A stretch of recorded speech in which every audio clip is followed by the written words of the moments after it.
Imago theory, which I find really interesting, is that the unconscious purpose of adult intimate relationships is to finish childhood so we can reach our full potential.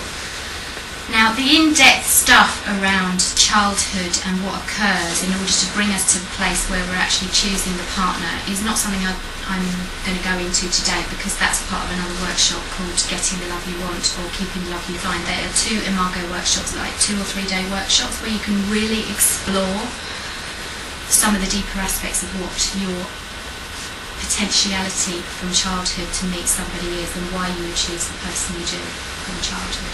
But it's an interesting theory that they have, is that it's around completing childhood. So all these little tiny snake bites and the feelings that we have in us and our inner child that's still potentially needing the things that our parents somehow didn't give us on some level, that we will meet somebody that deliberately pushes our buttons so that we can look at those things and move on from our childhood. In other words, to complete what we didn't have from childhood so that we can move on.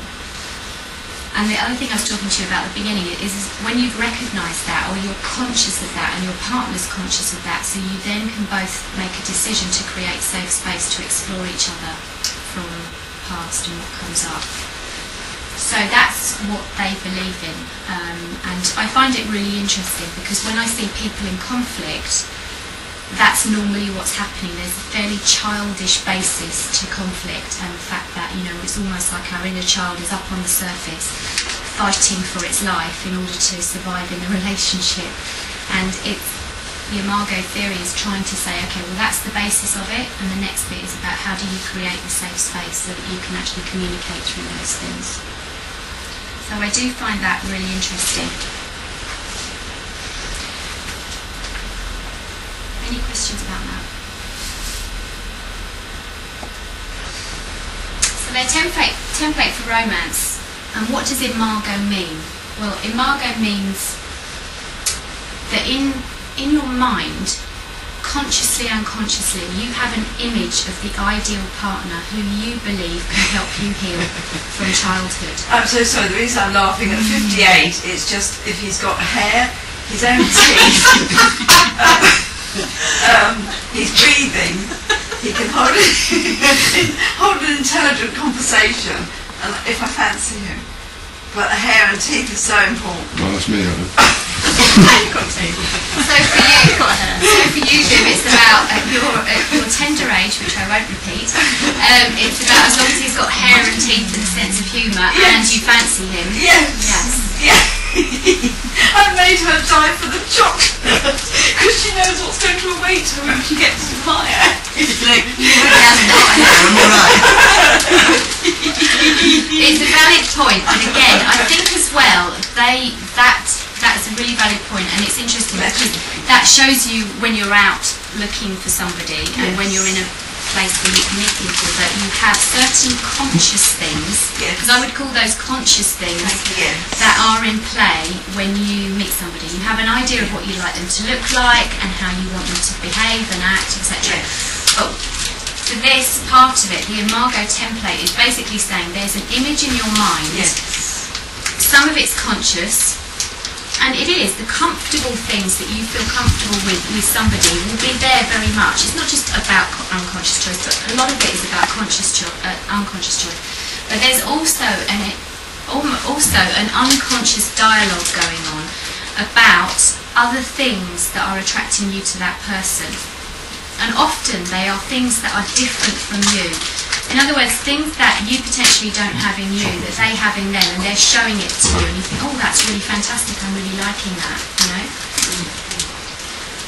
So the Imago template says, you know, and I have a lot, you know, I've heard a lot of people saying, I feel like I've known you forever.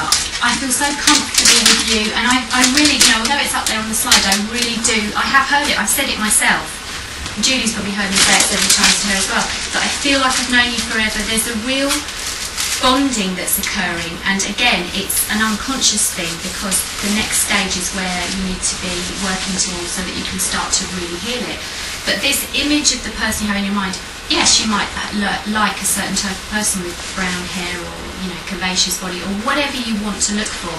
But what is really attracting you are things that unconsciously you wouldn't necessarily know about. That's really the basis of this Imago work, is that, and it's out there in what I could call the greater force of life that is creating your bonding process with that person.